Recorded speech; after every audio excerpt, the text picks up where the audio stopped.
Perumbavoor joint RT office പ്രവർത്തിക്കുന്ന കെട്ടിടത്തിൽ തീപിടുത്തം. ഈ സേവാ കേന്ദ്രം പൂർണ്ണമായും കത്തിനശിച്ചു. സംഭവിച്ചത് വലിയ നാശനഷ്ടം. പട്ടാലിൽ പ്രവർത്തിക്കുന്ന ജോയിന്റ് ആർടി ഓഫീസിനു മുൻവശത്തുള്ള ഈ സേവാ കേന്ദ്രത്തിൽ വ്യാഴാഴ്ച പുലർച്ചെയാണ് തീപിടുത്തമുണ്ടായത്. പുലർച്ചെ തീ പുകയുന്നത് കണ്ടത് സമീപത്തെ ഹോട്ടൽ ജീവനക്കാരാണ്. ഉടൻ തന്നെ ഫയർഫോഴ്സിൽ വിവരമറിയിച്ചു.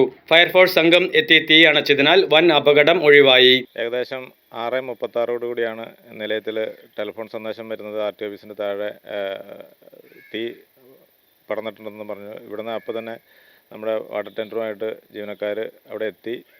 ഇപ്പോൾ മുകളിലത്തെ നില നല്ല തീയുണ്ടായിരുന്നു. ഉടൻ തന്നെ വാഹനങ്ങളിൽ നിന്ന് വെള്ളം ഉപയോഗിച്ച് തീ കെടുത്തുകയും ഒപ്പം തന്നെ മുകളിലുള്ള സ്റ്റെയർ കേസിലൂടെ ഗ്രില്ല് താഴെ നമ്മൾ പൊളിച്ച് അകത്ത് കടന്ന് ഒപ്പം തന്നെ അവിടെ തീ പൂർണ്ണമായിട്ടും കെടുത്തുകയാണ് ഉണ്ടായത്. ഷോർട്ട് സർക്യൂട്ടാണ് കാരണമെന്ന് വിചാരിക്കുന്നു. അവിടെ ഉണ്ടായിരുന്ന അക്ഷയ സെൻറ്ററിൽ നിന്ന് തീ പടർന്നതാണ് സംഭവം. അക്ഷയ സെൻറ്ററിലെ കമ്പ്യൂട്ടർ ബാക്കി ഉപകരണങ്ങളെല്ലാം പൂർണ്ണമായിട്ടും കത്തിനശിച്ചിട്ടുണ്ട്. അതിൻ്റെ ഒപ്പം തന്നെ ആർ ടി ഓഫീസിലെ കുറച്ച് ഫയലുകൾ അവിടെ സ്റ്റോറായിരുന്നു. സ്റ്റോറിലുണ്ടായിരുന്ന ഫയലുകളും പേപ്പറുകൾ ഒരുപാട് കത്തിനശിച്ചും ആ ഭാഗം ആ കെട്ടിടത്തിൻ്റെ മുകൾ നിലയുടെ മൂലഭാഗം ത്തിൽ നാശനഷ്ടം സംഭവിച്ചിട്ടുണ്ട്.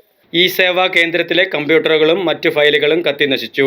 സമീപത്തുള്ള ആർ ടി ഓഫീസിലെ റെക്കോർഡ് മുറിയിലേക്ക് ജനലിലൂടെ തീ പടർന്നെങ്കിലും ഉടൻ ഫയർഫോഴ്സ് തീ അണച്ചതിനാൽ കാര്യമായ നഷ്ടമുണ്ടായില്ല.